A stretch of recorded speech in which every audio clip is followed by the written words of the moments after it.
Dear people, this is Pray Love, and I'm back again for some fragrance-related content. So, today is a special day because I just got my 100th subscriber,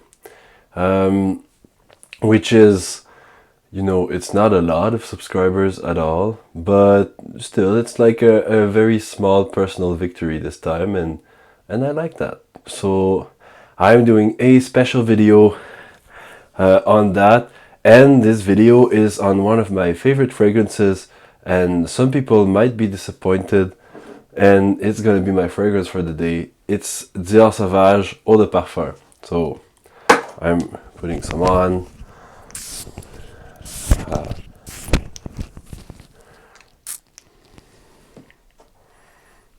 That last spray was pretty weak, but anyway, I don't need that much. So, no, I just love that fragrance. I used to be a snob, like a lot of people are in the fragrance community, and bash on Sauvage just because it's very, very popular. But there's a reason why it's so popular. It's amazing. And what I mean by that is that it's that kind of fragrance that, I don't know, it's not totally a fresh fragrance, but it's still a fresh fragrance, It's like fresh, but it's got that little oomph, little sexy vanilla, sexy darkness that there's to it that I really love. It's very base oriented for a freshie, it's not like all the bergamot is not like, oh yeah, you smell like bergamot. No, it's more like you smell like ambroxan, that's the main point.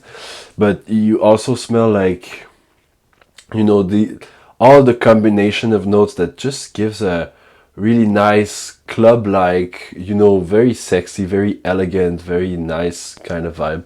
I'm all for elegant fragrances in general. Some people might say this is not elegant, like it's a youngster fragrance, whatever, but it's pretty elegant, I find. It's a nice fougère, it's like a take on something that was pretty old, but like make something completely new out of it. And I think that it's totally it's totally elegant. It's totally, it's dark and sexy. I mean, the eau de toilette is perhaps a little more juvenile because it's a little more on the bergamot. It's a little more on the citrusy side.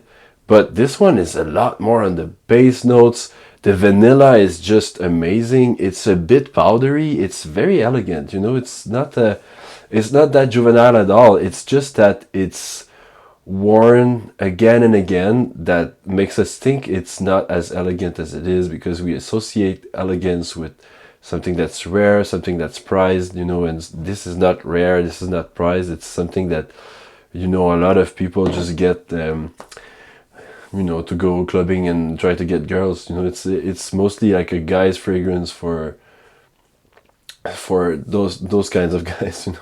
But there's a reason why it does have an appeal on people. When you wear that, people really like the smell in general, especially people who are not into, you must always remember that people are not into perfumery in general. And in Northern America, a lot of guys, most guys don't wear any fragrances. And girls are more inclined on wearing fragrances, but it's still less popular than in Europe. It's still less popular than in Middle East. It's one of the places in the world where it's not really popular to wear fragrances. So it's kind of a nice thing for us people in the Northern America to be able to wear fragrances well, and then people are surprised and really do think it's an upgrade. A lot of my friends actually get into finding at least one signature scent just because they see me go and they're like, oh yeah, this is really nice. This is something I want to have in my life too, and I never thought about it. So this is the point it is in Northern America. So when you get Sauvage, it's not like most people won't really know that smell. They maybe they will have smelled it on other people, but it's not really something that people wear, fragrances in general. So yeah, and people wear it at like events and stuff and upscale things. So if you wear that on a daily basis, they'll think you're pretty classy. You know, it's not a big deal. And I mean, there's fragrances I consider not classy or that can be classy, but this one is pretty elegant. You know, it's pretty dark. It's pretty, but it's still fresh. It's still cool. It still smells good. It still smells clean.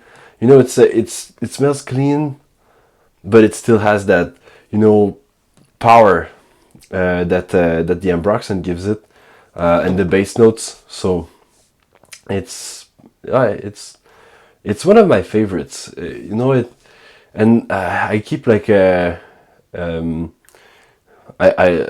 for such a long time I was going on Prada Lunar Rasa Carbon, which is kind of Sauvage without all the bass, and you know it's more fresh, more lavender, more fougere. Um, but this one's a killer. You know, it's the best. It's the best in Brox and Bomb. I even sold my Bleu de Chanel parfum because I was using this one. It's even better, I think. Bleu de Chanel parfum had more citrus, more. You know, it's. I didn't. I'm not a freshy kind of person. I like those, especially in the summer, but I always like it when there's vanilla, when you know when there's more ambroxan, when you feel the bass notes, when you feel the musk, when you feel the tonka bean, when you feel, yeah, that's my kind of vibe. And I'm happy that this one is actually a fresh fragrance with a lot of vanilla, with a lot of, you know, powdery notes, with a lot of ambroxan, with a lot. It's not, and now I really smell the bergamot, but after a while it fades away and it leaves the place to all those.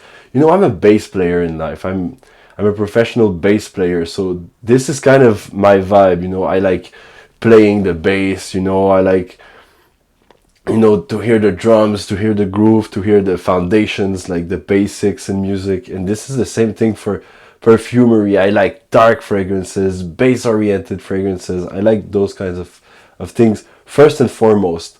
And I think that it has something, you know, because it's more animalic. It gets you into the like inside. It's very powerful, you know, and that's kind of some of the things I really like.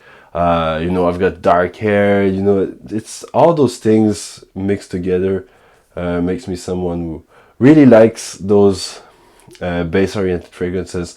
I really like the ambroxan bombs in general.